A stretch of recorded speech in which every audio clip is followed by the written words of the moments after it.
All right. Well, I'm going to start off by saying this video is going to be a hodgepodge of different things. So if you like that kind of stuff, this video is for you. Welcome to Drew's Creations. As you can see, we got a 372 here up on the bench. And, well, I think you know what we're about to do. There's absolutely not a thing wrong with the handle that's on this saw right now. The only thing that's wrong with this, in my eyes, is I'm a 372 enthusiast. I love these saws. And if you see where that little decompression valve is right there, it's in the wrong spot for this handle. You might be thinking to yourself, well, it fits the saw. What's wrong with it? Well, it comes down to era, age appropriate. See, this is a 372 non-X torque. This is a 372 X torque full wrap handlebar. You can go on Amazon, eBay, or anywhere on the internet and buy this full wrap kit right here all day long for about 40 to 50 bucks, depending on where you buy it from. And it comes with the much larger spikes, which this saw does not have. Those are the original 372 OE spikes. Well, you know, for years I've had this saw right here, and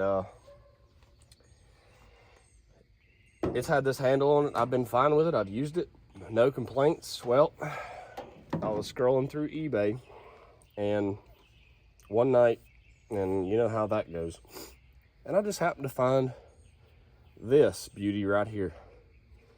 This is an era age appropriate 372 non-X torque full wrap handlebar. It's got the smaller diameter tubing. It's got the age appropriate coating on it, whatever you want to call it. And it appears to be pretty much brand new. So I thought, why not snag this for this saw right here. I needed a handle for another 372 that I have that I really don't care quite as much about. It's ported, but it's kind of a hodgepodge saw. This saw here is all original and OEM. So I wanted it to look the part and feel the part. So I decided to snag that handle. And I'm going to put this handle on the other saw that I have. So, although that might not be super interesting to some of you, thought I'd bring y'all along for those that are interested. We're going to cheat and do this the easy way, because I'm lazy sometimes.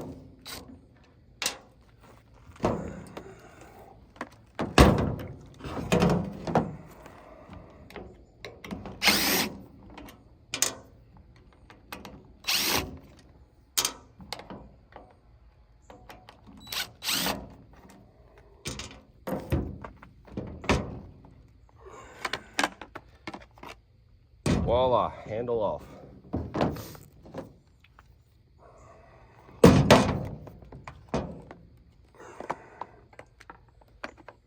Go ahead and get us a bolt put in here if we can. If we can.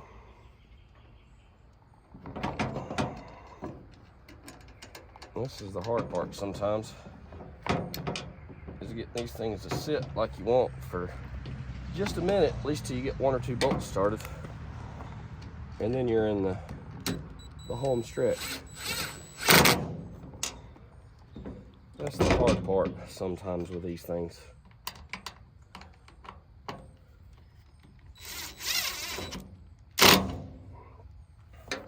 Go ahead and get our mount bolt back installed.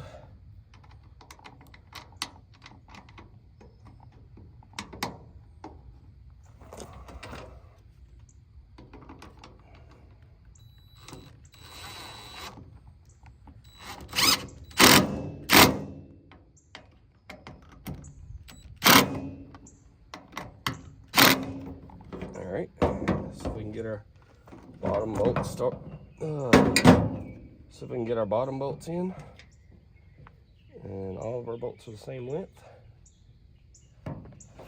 which is good because a lot of times when you take saws apart, they're not, and they should be on stuff like this, and it makes it really difficult and aggravating when things aren't as they should be.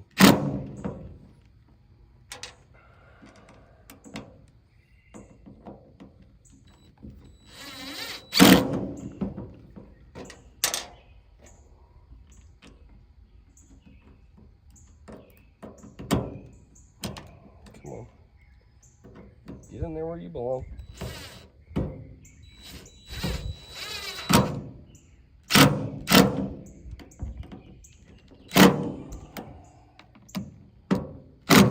All right, look at that. 1372 non-X-torque handle installed. Doesn't that look so much better, guys? Here, let's bring you in for a close-up. Let you get a look at that. See, that looks appropriate for this saw. It looks like it belongs there. That handle fits and doesn't look bad, but doesn't look like it belongs. Much, much better looking setup here. So I'm gonna show you what saw I'm gonna put this handle on. For those of you that might be wondering, I have another 372 right here. This saw is a hodgepodge, but it has an aftermarket handle on it right now, and I can't stand it. But when I was putting this saw together, I was putting it together out of a box of parts, found out I didn't have a handle, so this was what was available to me. But this one right here is ported by me and Bellhopper. It's got brand new bearings, SKF bearings in it. It's got an aftermarket top end, 50 millimeter. Nothing special, just a nice little, really like a work saw is what I wanted. Work / get together type deal. I like to work my saws, so I like a spicy work saw is what I like. But anyway, we're not gonna put that handle on right now. I'm not really too overly concerned with it. I just wanted to get that other one swapped because I purchased it and it's been sitting and I really wanted to see it on the saw. So got that done. We got some other things we're gonna take care of. So I'm gonna bring y'all along for that. So stay tuned.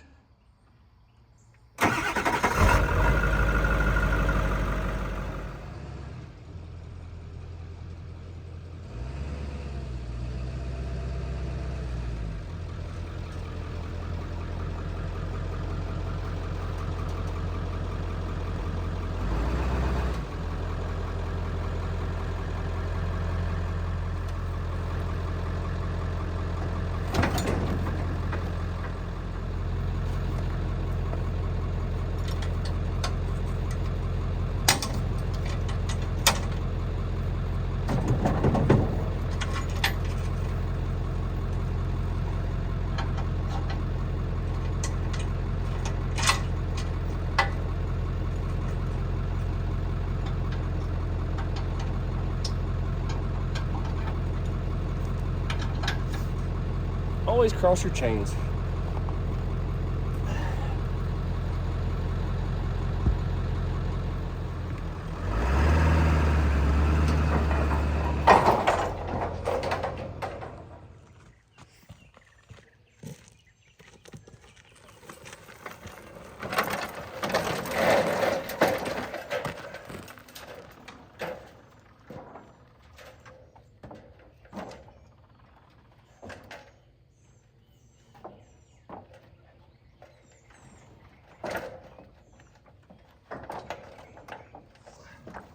All right, here's what we're messing with. I was mowing grass the other week. My mower just died on me, so we're trying to figure out why I'm losing power to my switch. As soon as you let go of the switch, it loses power. It wasn't that. That was a good place to start.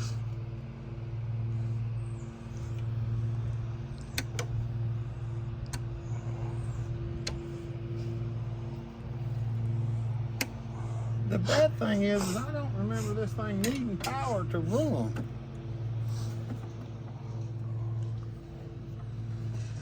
Yeah. I ain't got my screw and iron, nothing in my pocket. It's Saturday.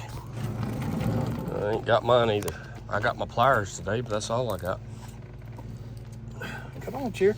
There was, I don't know what. Unplug this.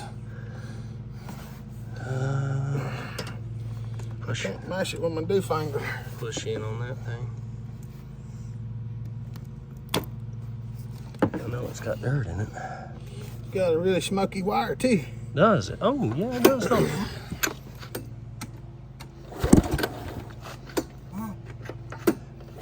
It's got that button for our decock. It won't hit it all with that unplugged. Yeah, we got a smoky wire there. It must have burnt it. Wonder what the smoky wire does. I don't know. Does something.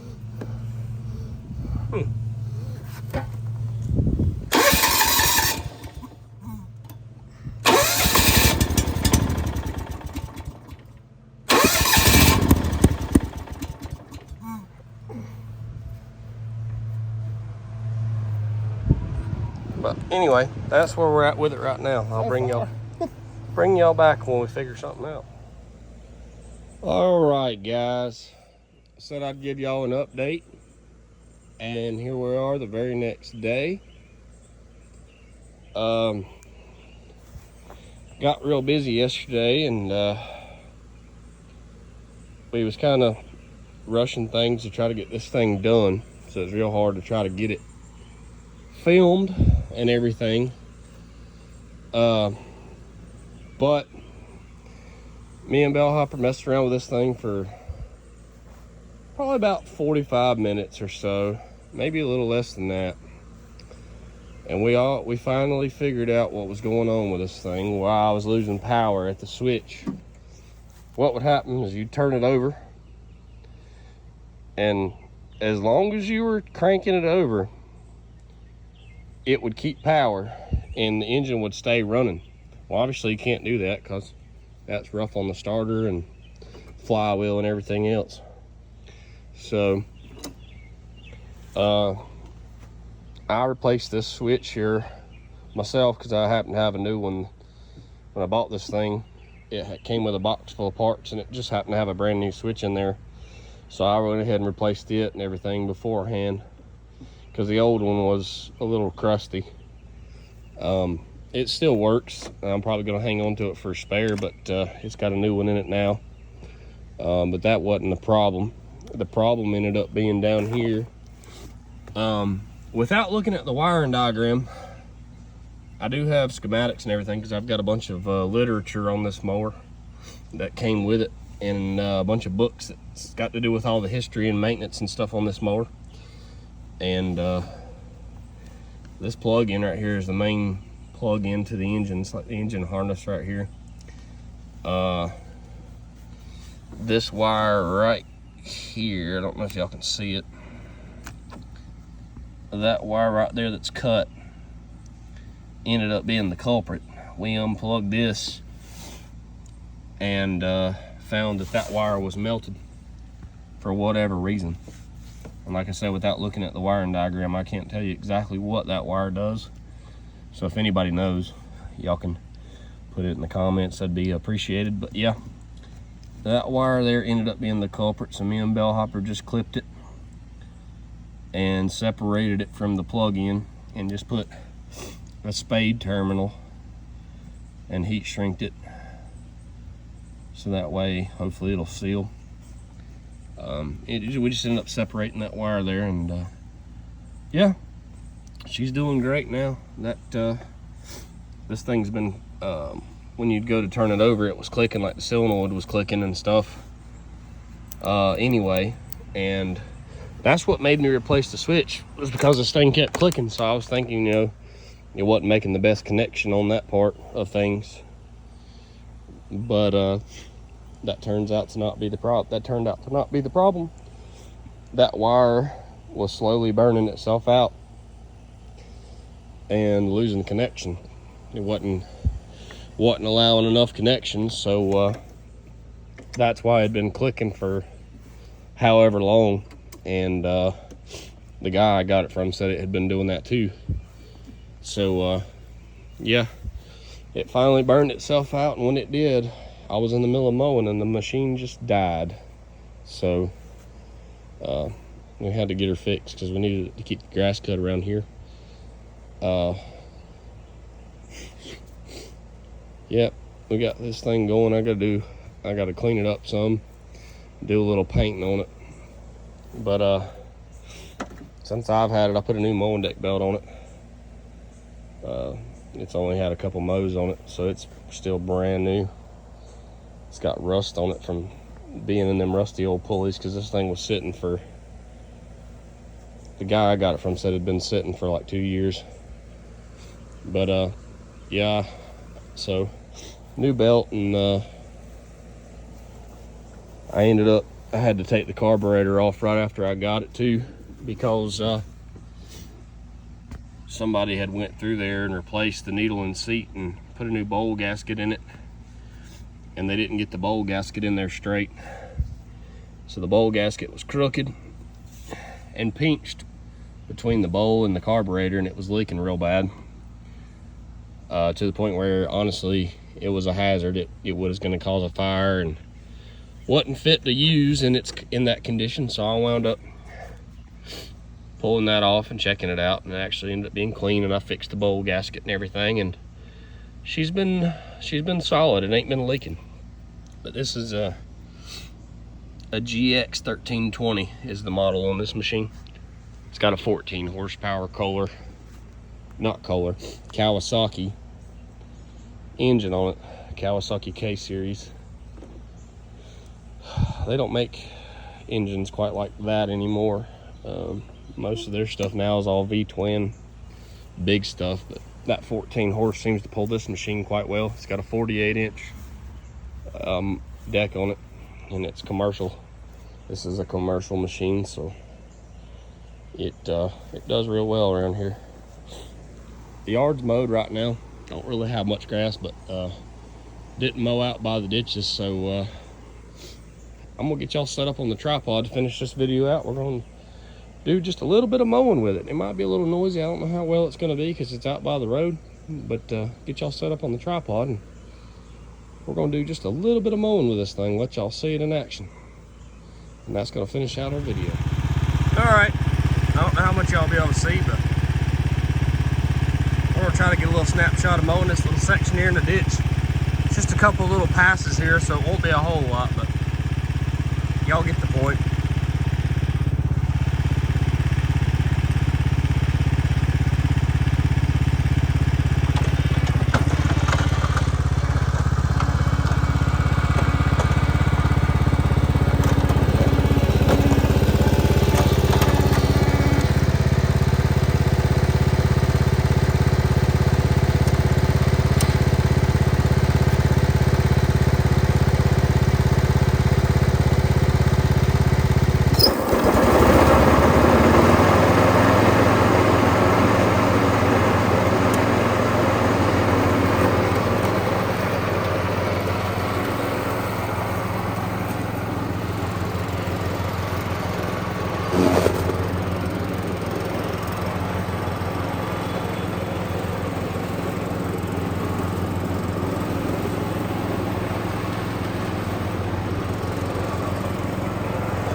Alrighty. Well, it wasn't much, but this was the only 2 sections I had left that didn't get mowed when the mower quit on us. Still got weed eating to do. I'm gonna weed eat all this. And I like to weed eat that little section right there because it likes to throw gravel when you hit that little part there. But this ditch is a little cumbersome to try to mow, but this mower right here makes it nice and easy because of what it is, being a walk behind and all. Yeah, it makes it real nice for mowing ditches, but the rest of this will be weed eated. I have to weed eat this section here too, but the rest of the yard's mowed for now, so I think that's it. But y'all got to see her in action.